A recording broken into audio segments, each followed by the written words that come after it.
লাইলা লিবাসা ওয়াজআলনা আন-নাহারা মাআশা।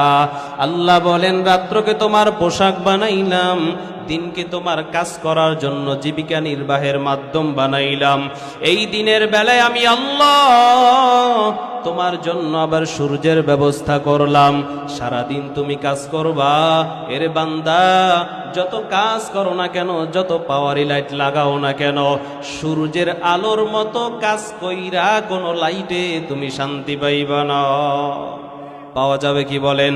2 number, তুমি কাজ করবা, তুমি দুর্বল হয়ে যাইবারে গোলাম, তোমার শরীরে ঘাটতি আসবে, ভিটামিন কমে যাবে। এই ভিটামিন পূর্ণ করার জন্য আমি আল্লাহ সূর্যের থেকে তোমার শরীরে ভিটামিনের ব্যবস্থাও করে দিলাম। আল্লাহ বলেন, বান্দা সারাদিন কাজ করার পর রাত্রে বেলায় তুমি একটু ঘুমাইবা। আমি আল্লাহ তোমার আরামের জন্য কোটি কোটি পাওয়ারের সূর্যটাকে বন্ধ কইরা রাতের তোমার আরামের ঘুমের জন্য আমি আল্লাহ ডিম লাইটের ব্যবস্থা করে দিলাম চাঁদের দ্বারা। কারণ আলোর ভিতরে ঘুম পরিপূর্ণ হয় না, এজন্য অন্ধকার বানায় দিলাম। সারা রাত্র তুমি ঘুমাইবা। মুয়াজ্জিন যখন বলবে আসসালাতু খায়রুম মিনান নাওম, ঘুমের চেয়ে নামাজ ভালো, আর তুমি ঘুমাইও না, ঠিক মতো পড়িলে নামাজ জান্নাত তোমার ঠিকানা। মুয়াজ্জিন যখন ডাক দিবে তখন উইঠা যাইবা, সূর্য আবার তোমাকে আলো দিতে শুরু করবে। আল্লাহ তাআলা বলেন, এই চন্দ্র সূর্য তারকা সব আমি আল্লাহ তোমার খেদমতে বানাইলাম। আমি আল্লাহর কোনো কিছুর দরকার নাই, চাঁদেরও আমি আল্লাহর দরকার নাই, সূর্যেরও আমি আল্লাহর দরকার নাই, তারকারও আমি আল্লাহর দরকার নাই, রাত্র দিনেরও আমি আল্লাহর দরকার নাই। সব কিছু বানাইলাম একমাত্র কেবলমাত্র বান্দা তোমার জন্য। সূর্য দিলাম দিবসে আলো ছড়াইতে, তারকা দিলাম নিশীতে পথ চলিতে। সমুদ্রের ভেতরে তারকা দেখা দেখা নাবিকরা জাহাজ চালায়। সূর্য দিলাম দিবসে আলো ছড়াইতে, তারকা দিলাম নিশীতে পথ চলিতে। চন্দ্র দিলাম রজনীতে, চন্দ্র দিলাম রজনীতে, দূর করতে আন্ধার। তোমারই দয়া ছাড়া কেমনে হব পার। হে দয়াময় রহিম রহমান, তোমারই দয়া ছাড়া কেমনে হব পার। মাঠ ভরা ফসল দিলাম, বৃক্ষ ভরা ফল,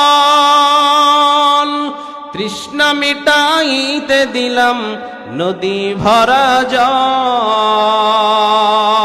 কে দিয়েছেন বলেন? জোরে বলেন আল্লাহু আকবার। মাঠ ভরা ফসল দিলাম, বৃক্ষ ভরা ফল, তৃষ্ণা মিটাইতে দিলাম নদী ভরা জল। ফুল দিলাম সুবাস নিতে, ফুল দিলাম সুবাস নিতে, দুনিয়া মাজার। তোমারই দয়া ছাড়া কেমনে হব পার।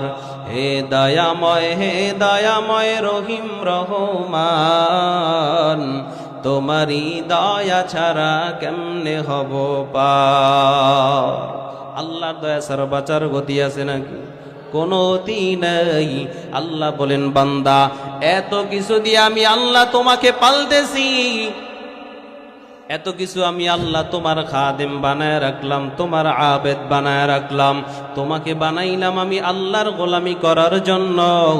বান্দা তুমি ভালো করে মনে রাখবা, এত কিছু দেওয়ার পরেও তোমরা যারা আমি আল্লাহর ইবাদত করবা না, আমি আল্লাহর গোলামি তোমরা যারা করবা না, মনে রাইখা দিও বান্দা, আমি আল্লাহ তোমাকে এমনি ছেড়ে দিব না, এমনি ছেড়ে দিব না। আফাহাসিবতুম আন্নামা খালাকনাকুম আবাসা ওয়া আন্নাকুম ইলাইনা লা তুরজাউন। জোরে বলেন। আল্লাহ বলেন তোমাকে এমনিই বানাই নাই, বানানোর পেছনে কারণ আছে, এমনিই বানাই নাই, বানানোর পেছনে কারণ আছে। আবার এটাও ভাইব না আমার জমিন থেকে তুমি আমার কথা নামাই না ভেগে যাইবা, ভাগতেও পারবা না, আমার কাছে তোমাকে আসতেই হবে। যেদিন তুমি আমার কাছে আসবা, যদি আমার আবেদ বান্দা হয়ে আসতে পারো, আমি আল্লাহ তোমাকে জান্নাত দিয়া দিব। ফাদখুলি ফি ইবাদি, আমি আমার আবেদ বান্দাদেরকে জান্নাত দিব। ওয়াদখুলি জান্নাতি, আবেদদের সাথে আমি আল্লাহ তোমাদেরকে আবেদ বানায় জান্নাত দিব। যারা তোমরা আমি আল্লাহর গোলামি করবা, আমি আল্লাহর বান্দা হইবা, জান্নাত দিব। এরে বান্দা, যদি আমার গোলাম না হয়ে আসো, সাবধান, তুমি মনে রাইখা দিও, এমনি ছাড়বো না, তোমাকে আগুনে জ্বালাইয়া বুঝাবো আমার নাফরমানি করার শাস্তি। আল্লাহ বলেন তোমাকে শায়েস্তা করার জন্য জাহান্নাম বানায় রাখছি, এমন জাহান্নাম যেই জাহান্নাম দুনিয়ার আগুন নয়। দুনিয়ার আগুন হাতে লাগলে হাত পুড়ে পায়ের ক্ষতি হয় না, পায়ে লাগলে পা পুড়ে হাতের ক্ষতি হয় না। নবী বলেন জাহান্নামের আগুন শরীরের যে কোনো অঙ্গে লাগবে, কলিজা পর্যন্ত ভুনা হয়ে যাবে। শুধু তাই নয়, ওই জাহান্নামের ভেতরে কত ফেরেশতারা থাকবে, অন্ধ, বয়রা, বোবা, বধির, চোখে দেখে না, কানেও শুনে না, কথাও বলতে পারে না। ওদের একটাই কাজ, জাহান্নামীকে শুধু শাস্তি দেওয়া, শুধু শাস্তি দেওয়া। এমন এমন শাপ উহুদ পাহাড়ের মতো বড় বড় হবে এক একটা দাঁত। আল্লাহ নবী জানায় দেয়, উম্মত সাবধান, ওই জাহান্নামের শাস্তি কেউ সহ্য করতে পারবা না রে বাবা। দুনিয়ার মোমবাতির আগুন সহ্য করতে পারো না, মোমবাতির চাইতে কিন্তু চুলার আগুনের পাওয়ার বেশি, চুলার আগুনের চাইতে গ্যাসের আগুনের পাওয়ার বেশি, এর চাইতে কেমিক্যালের আগুনের পাওয়ার বেশি। এ গোলাম, দুনিয়ার ভেতরে এমন আগুন আছে যেই আগুন দ্বারা লোহা গালানো হয়, আছে না নাই? যেই আগুন দ্বারা পাথর গালানো হয় সেই আগুন আছে না নাই? ওইটাও তো দুনিয়ার আগুন নাকি আখিরাতের আগুন? দুনিয়ার আগুন না, না জানি এর চাইতে আরো কত তেজি আগুন দুনিয়াতে আছে। ওই দুনিয়ার আগুনের চাইতে 70 গুণ তেজের আগুন হবে জাহান্নামের আগুন। সহ্য করতে পারবা না রে গোলাম। নবী আমার যখন সাহাবায়ে কেরামের সামনে জাহান্নামের বয়ানগুলো শুনাইতেন, সাহাবায়ে কেরাম কানতে কানতে বেহুশ হয়ে যাইতেন, কেউ জঙ্গলায় চলে যাইতেন।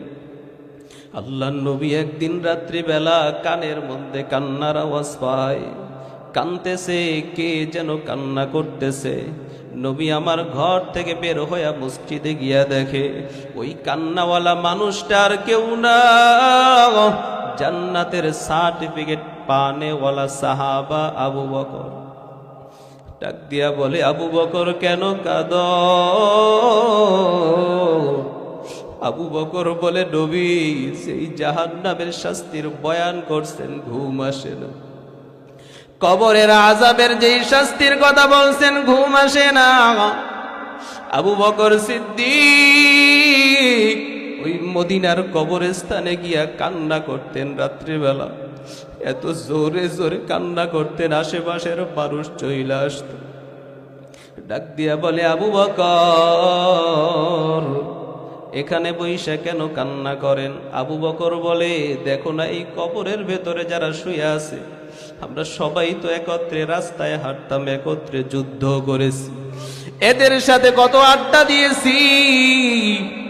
এরা ইমানের সাথে মারা গেছে, জান্নাতি হয়ে গেছে। আমি আবু বকর ওদের কবরের জান্নাতের ঘেরান আমি নাকে পাইতেছি, কিন্তু আমি আবু বকরের বড় ভয় হয়। আমি আবু বকর কি ঈমান নিয়ে মরতে পারবো কিনা?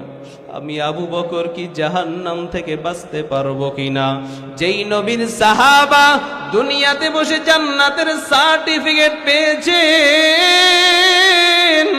তাদের অবস্থানটা যদি এমন হয়, আপনার আমার অবস্থা কেমন হওয়া চাই? নবীর একজন সাহাবিয়া, মহিলা সাহাবিয়া নবীর কাছে আসছে, পয়গম্বর আমাকে বিচার করে দেন, আমি কবরের আযাব সহ্য করতে পারবো না, আমি জিনা করেছি। আল্লাহর নবী মাথাটা ঘুরায় নিলেন, তার কথা শুনতে চান না। বুখারী মুসলিমের বর্ণনা। এক পর্যায়ে নবী বললেন, তুমি পাগল হয়ে গেছো, যাও যাও। কারণ নবী জানেন জিনার যদি শাস্তি দিতেই হয়, এই মহিলাকে এখন পাথর মেরে হত্যা করা লাগবে। কিন্তু মহিলা নাছর বান্দা ডাক দিয়া বলে, পয়গম্বর আমি পারবো না, জাহান্নামের শাস্তি সহ্য করতে পারবো না। ও পয়গম্বর, জেনাকারের যেই শাস্তির কথা শুনাইছেন, ওই শাস্তি আমি সহ্য করতে পারবো না। নবী বলেন, জেনাকার নারী পুরুষকে উলঙ্গ কইরা জাহান্নামের ভিতরে পোড়ানো হবে, এমন একটা জায়গায় তাদেরকে ফালানো হবে, যেই জায়গাটা এত বড় বড় সাপ থাকবে, এত বড় বড় বিচ্ছু থাকবে। নবী বলেন, এক একটা বিচ্ছুই হবে একটা খচ্চরের সমান। ওই সাপগুলো যখন একবার জেনাকারকে দংশন করবে, 1000 বছর পর্যন্ত বিষের যন্ত্রণায় কাতরাইতে থাকবে। 1000 বছর পর চামড়াগুলো খুলে খুলে পড়িয়া যাবে। যাই আল্লাহর বান্দি ডাক দিয়া বলে, পয়গম্বর ওই শাস্তি আমি সহ্য করতে পারবো না, কারণ ওখানে মরণ নাই। লা ইয়ামুতু ফিহা ওয়ালা ইয়াহইয়া। মরবে মরবে ভাব, কিন্তু মরণ হবে না, বাঁচবেও না, মরবেও না। আল্লাহর বান্দি বলে, পয়গম্বর আমার বিচারটা করে দেন। আল্লাহর নবী ডাক দিয়া বলে, আম্মা জান তুমি চলিয়া যাও, তুমি জিনা করছো, তোমার গর্ভে বাচ্চা আসছে। এই আম্মা জান, তুমি অপরাধ করেছো, শাস্তি তোমাকে দেওয়া হবে। তোমার সন্তান তো অপরাধ করে নাই, তাকে কেন শাস্তি দেব? আল্লাহর বান্দি বলে, তাহলে কি করা যায়? আল্লাহর নবী বলেন, তুমি বাড়িতে চলে যাও, সন্তান ভূমিষ্ঠ হবে, তারপরে তোমার বিচার হবে।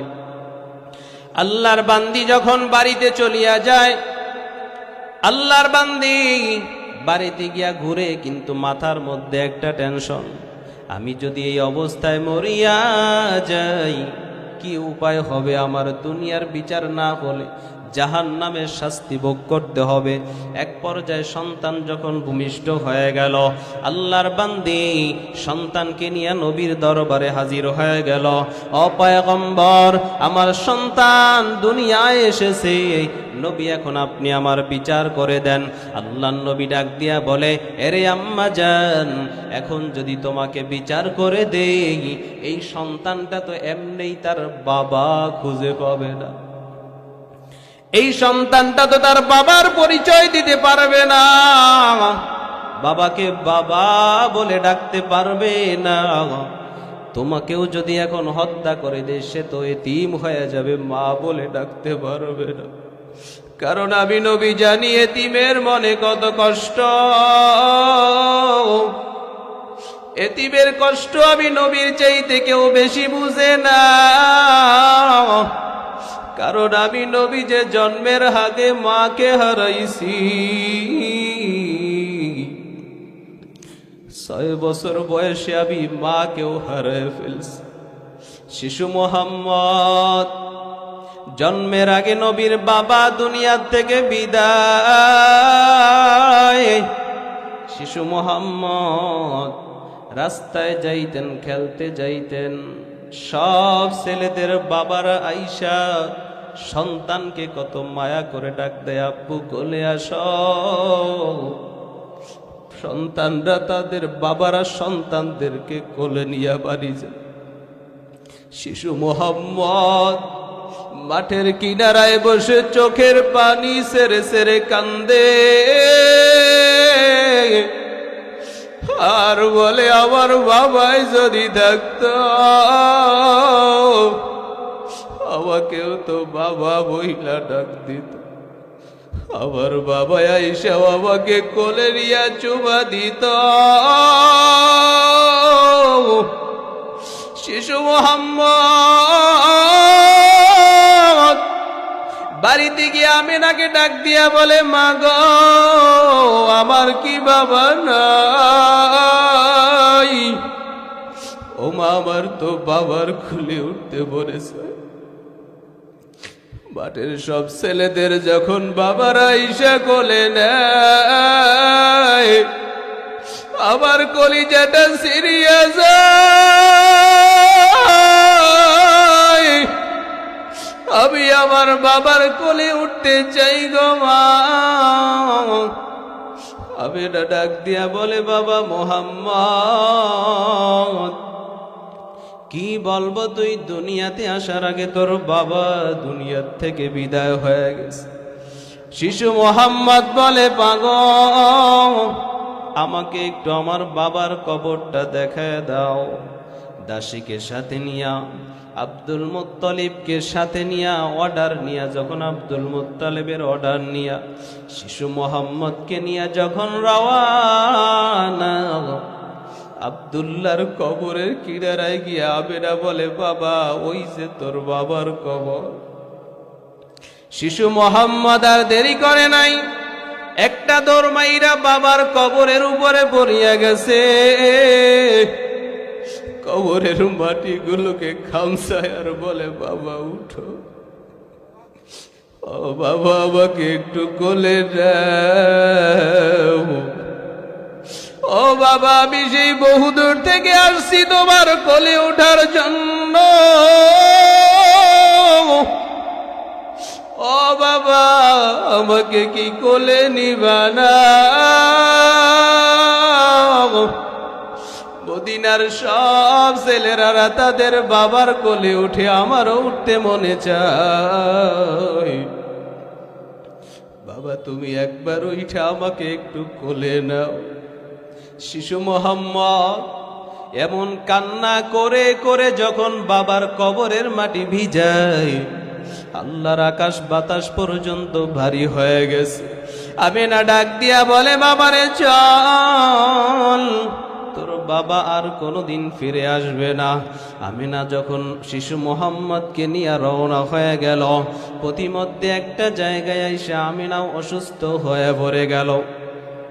দাসীর হাতে সন্তানকে তুলে দিয়া বলে, যাও যাও, আমার সন্তানটাকে নিয়ে যাও, দাদার কাছে পৌঁছায় দিও, আমি মনে হয় আর বাঁচব না। শিশু মোহাম্মদ পায়ের বুকের উপরে উঠে কান্না করে আর বলে, বাবু, ও মা গো, বাবাও নাই, তুমিও চলে যাইতেছ। মাগো, আমি এখন কার বুকে মাথা দিয়া ঘুমাবো? আমি এখন কার কোলে উইঠা আমার বাড়িতে যাব? কে এখন আমার মাথায় হাত দিয়ে আদর করিয়া দিবে? কে এখন আমার মাথায় হাত দিয়া দোয়া করবে? আমি ব্যথা পাইলে কে এখন কান্না করবে? রে যুবক, দুনিয়ার ভেতরে মা বাবা এমন একটা সম্পদ, সন্তান যদি আঘাত পায়, সন্তানের চোখে পানি আসার আগে মায়ের চোখ থেকে পানি বের হয়ে যায়। আমি আঘাত পাইলে মাগো, কাঁদছে তোমার চোখ, আমার